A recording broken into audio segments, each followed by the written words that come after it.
I would say understand your audience, understand that the way you communicate to a peer is not the same as communicating to someone that is in a hierarchical structure, is above you. I would say that communicating below you doesn't really mean that you need to show power in the way you communicate with a person, which is I think it's a big mistake, and it's definitely, if you are in a position of leadership and you are trying to motivate people to do the right thing, sometimes showing this, like making sure that there is an obvious power differential between you and the people that are working for you, I don't know if it's a good strategy. It also depends on your leadership style, but for me it doesn't work. I don't do it with the people that I'm working with. I don't even use the word work for me, because that's not really true. We all work for the same institution and they report to me, but yeah.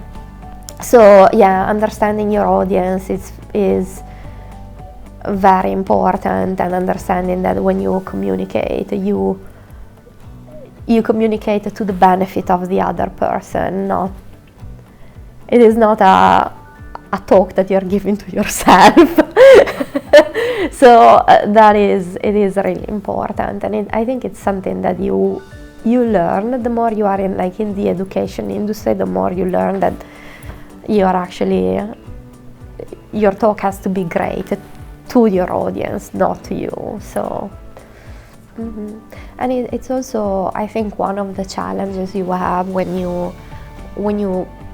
if you have to talk to people and if you have to talk to a group, is to make that connection, and at the same time, while you are talking to them, don't read too much on how people are behaving, right? I sometimes stop and I look at my students, and they don't have a particular expression, they are just following. But if I overread it, I'm starting to think, okay, they are completely disengaged because they don't have this expression. But if I think about myself as a student, and I was just concentrating on a lecture, I would have my just typical resting face, whatever it is, without, just not showing very much. So that's something that it's hard to do when you talk to a group, just not reading too much, take into account that, but yeah, don't overthink it, I guess.